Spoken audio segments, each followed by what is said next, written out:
Hey guys, it's about an hour and a half before Apple's event today on November 10, 2020, and I wanted to record a short video now before the event, and then maybe some reactions after the event. And I'm recording now because I'm nervous.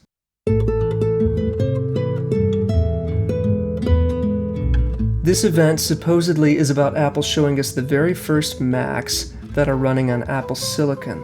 They announced back in June that they're going to be transitioning all of their Macs away from Intel chips over the next 2 years, and the first ones are going to be unveiled, everybody thinks, today. I just bought an Intel Mac back in May. I bought a 16-inch MacBook Pro. Those came out last year in November. It's been a great computer. I felt like I really needed it. And I knew that Apple Silicon Macs were on the horizon, but I didn't quite know when. I bought this in May, then in June, Apple kind of unveiled the chip transition, and they said the first ones were going to be coming out later this year. Well, even at that point, I just assumed that, okay, 2-year transition, they're going to be unveiling kind of small MacBooks, MacBook Air, things like that, the smaller computers first, and then they're going to be transitioning to their kind of biggest, beefiest Pro computers running on Apple Silicon late in the process, like let's say 2022. And then you want to wait a little bit for everything to settle out and the bugs to shake out of the system, and Apple's promised to support Intel Macs for years and years to come, so yeah, I'll get a good 5 years or so out of this computer before I'll even think about transitioning to Apple Silicon. The rumors have been that Apple is going to unveil not the smallest teeny-weeny MacBooks today, but possibly even MacBook Pros. Probably not their biggest MacBook Pros, but even the thought that they're going to be coming out right out of the gate, late in 2020, with MacBook Pros running on Apple Silicon, makes me nervous. You know, what if by next year they have a comparable 16-inch MacBook Pro that's running on Apple Silicon, and it's powerful and it's fast, and it's power efficient, and it runs iPhone and iPad apps natively, and I feel like, oh man, why didn't I wait it out?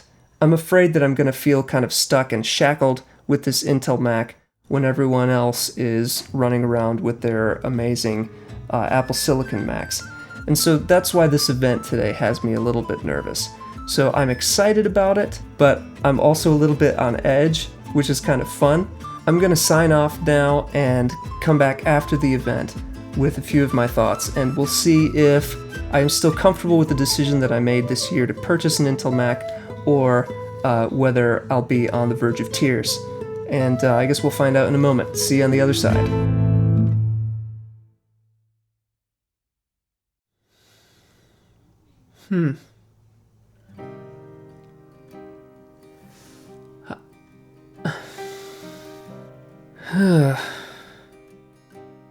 Okay, I'm not in tears, but I am looking at this 16-inch MacBook Pro a little differently now. Gee whiz.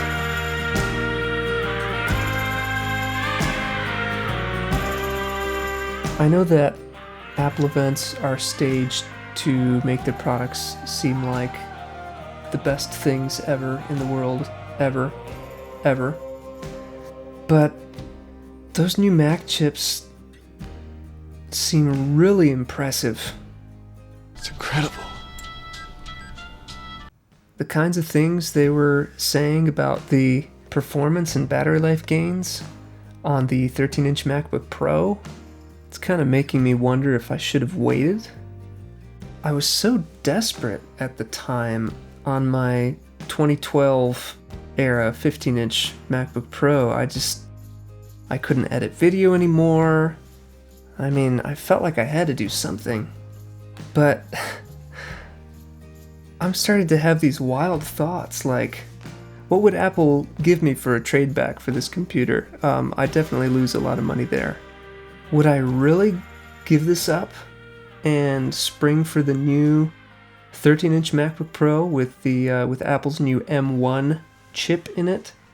I'd at least have to wait to see what other reviewers are saying about it. I'm still glad I have this really big 16-inch screen. I've loved it with the slimmer bezels than even those updated MacBooks have. They haven't slimmed down the bezels on those at all. They look exactly the same. The body style looks exactly the same as the Intel versions. But the performance improvements are just kind of off the charts, if everything they're saying is true.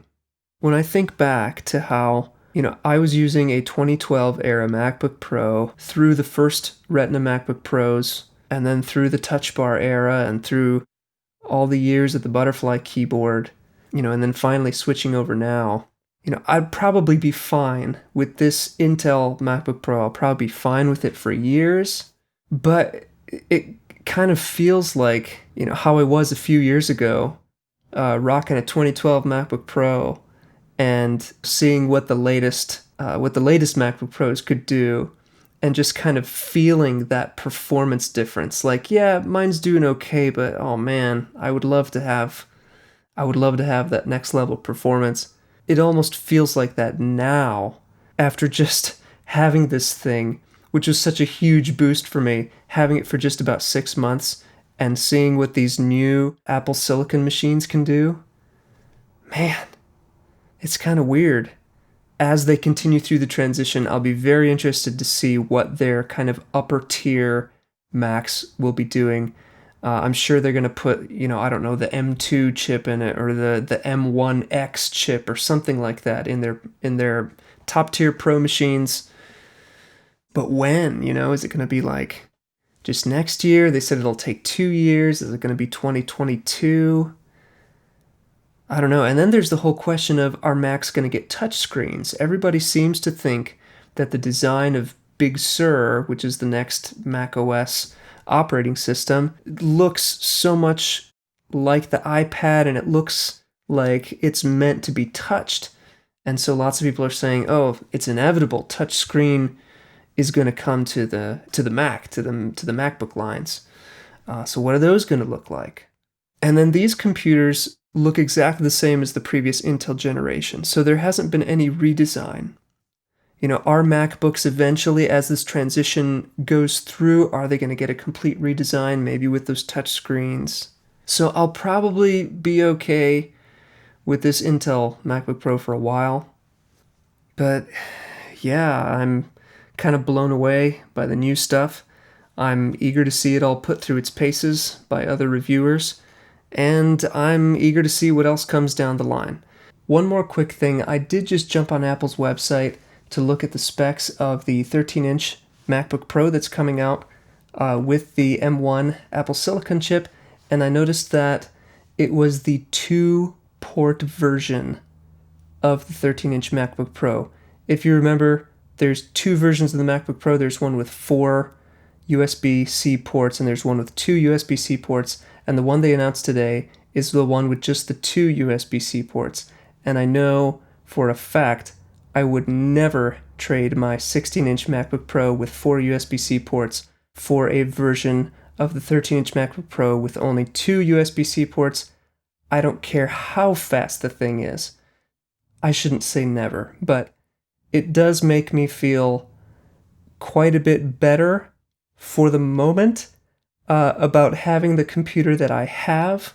It'll be interesting to see when their 4-port versions come out. I'm sure sometime next year the 13-inch MacBook Pro with 4 ports will come out. They've been talking about updated screen technology for the MacBook Pro, so maybe that 13-inch MacBook Pro will be differentiated from the 2-port version by having a micro LED display, something like that.